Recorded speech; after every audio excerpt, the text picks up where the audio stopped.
I got the official Dad Bod Health shirt on, as you can see. So you know it's getting serious when I've got the Dad Bod Health shirt rocking. So, and I will have these available on my website before long. I'm working on getting some merchandise on there so you guys can all get a taste of this badass logo. But what I wanted to touch on was really the time that you spend with your family, and whether that's quantity time or quality time. And I realized that, you know, the time that you spend with your loved ones is not always quality, and that's what I've really worked on in my own life. And that, you know, a big takeaway that I got from a book that I read recently was really to try to get away from being on my cell phone when I'm around my family. And I'm wondering what you guys are thinking about that too. It's like, for me, you know, you get caught up in your daily responsibilities, and we're always busy, we're always on the go, we're always on social media. And for me, a huge change in my life, in order to spend more quality time with my family, was really keeping my cell phone out of sight, out of mind for a couple hours in the evening. And it's helped me tremendously. And I actually got this from a book from Ed Mylett, his new book called Max Out. And I'm telling you right now, it changed my life. It's changed my son's behavior drastically.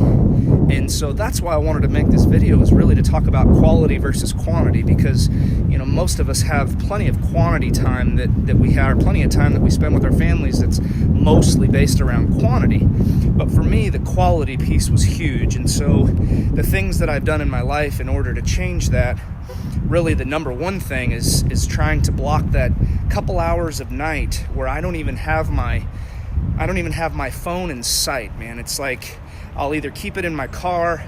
My new truck has a charger built into the dashboard, so it's a nice convenient place for me to charge the phone. Not the dashboard, but the center console. And so, and that was, I had no idea that feature even existed before I bought the truck. So that was a nice little piece. So I'll either leave it in my truck, or I'll keep it on a charger upstairs, or something that's out of sight, out of mind, in order to help me be present in the moment. And that's one thing that, sorry about that noise. That's one thing that Ed talks about in his book, and really has been talking about a lot lately, is being present in the moment.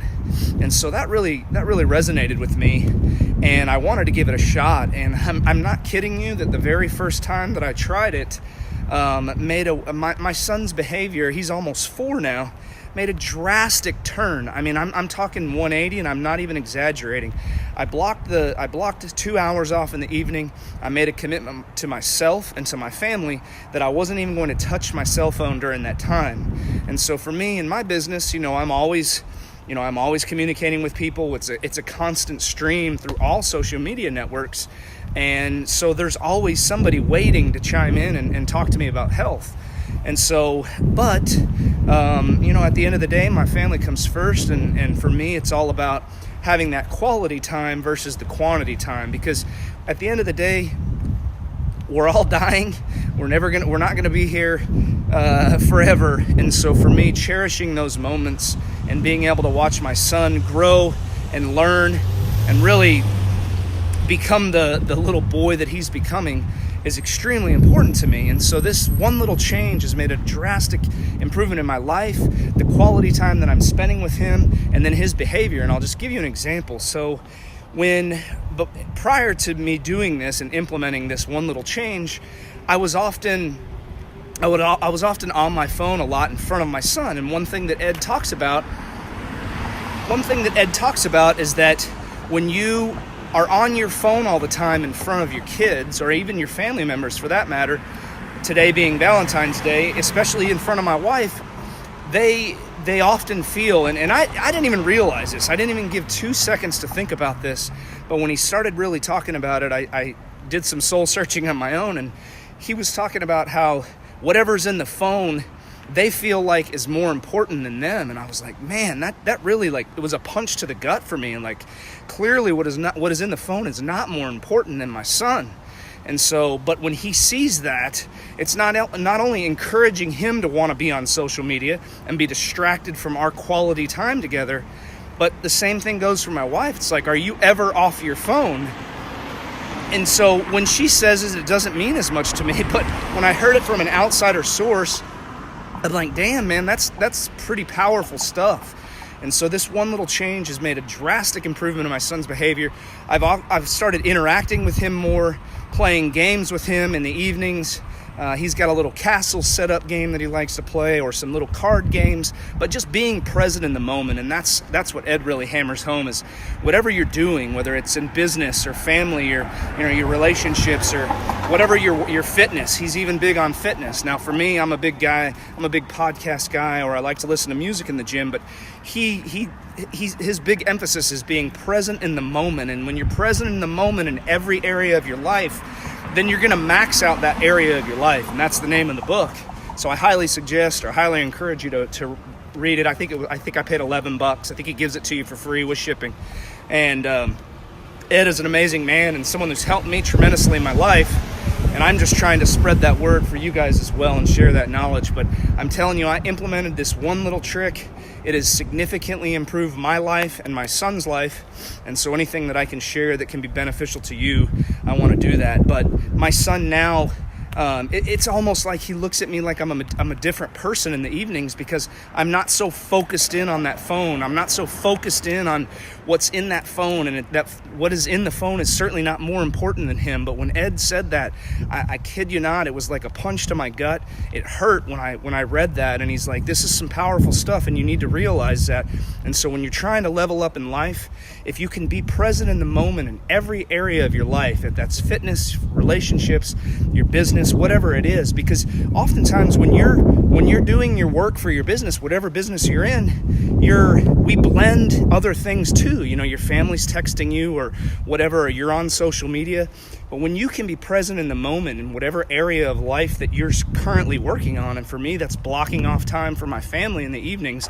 My mentor does the same thing. He puts his phone away when he goes home, leaves it out, and I'm assuming he got that from Ed as well, because Ed is his mentor. So, anything that I can do to share for you guys that'll help you in your own lives. I didn't realize such a minute change would make that big of an impact in my son's behavior. And when I saw it for the first time, it just validated my decision to do so. And so now I continue to do it every night. If I need to get on my phone, I'll try to sneak away if I need to answer something and answer a text, whatever it may be. But as long as he doesn't see me on the phone, then I feel like I'm present in the moment.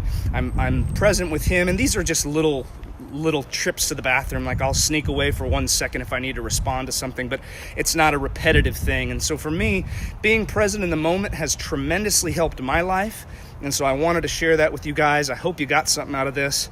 Absolutely, Lindsay, I'm glad you got something out of it. To be honest with you, if you go back and listen to the beginning, I go over it all, but I would highly encourage you guys to read Ed's book, Max Out. It helped me. He also talks about something that's amazing, and I'll end on this note, but he also talks about how he maxes out his life and his production by scheduling. And this blew my mind, but and he's on another level with production, and I unfortunately can't follow this exact pattern. But what he does is he looks at a day. Most people look at a day of 24 hours. He looks at a day as 6 hours, and that's why he's able to produce at a maximum performance level that he does. And so what he does is from 6 in the morning till noon, and then from noon until 6 p.m., and then from 6 p.m. until midnight, he gets 3 days of production in one day, in what most people consider a day of 24 hours. Well, the way that he views that is, if you look at a day of 24 hours, it gives you a lot of opportunities for procrastination. It gives you a lot of chances to let yourself slip and let yourself slide and not max out your day. And I've been trying to implement that in my life as well. It's a little bit tougher with young kids. I can't max out my production from 6 p.m. to midnight. He's trained his body to sleep only 6 hours. I need more than that. But even if I can get 2 days instead of one as far as production goes, I feel like it's a win. So I hope you guys got something out of this. I highly emphasize quality over quantity when it comes to family time, because you can't get time back. And if it's just quantity and it's not quality, you're going to look back and you're going to regret it. And you're going to see your kids grow up and graduate college, and you're going to look back and say, you know what was in that cell phone just simply was not as important as watching my son grow or watching my daughter grow. And those are moments you can't get back.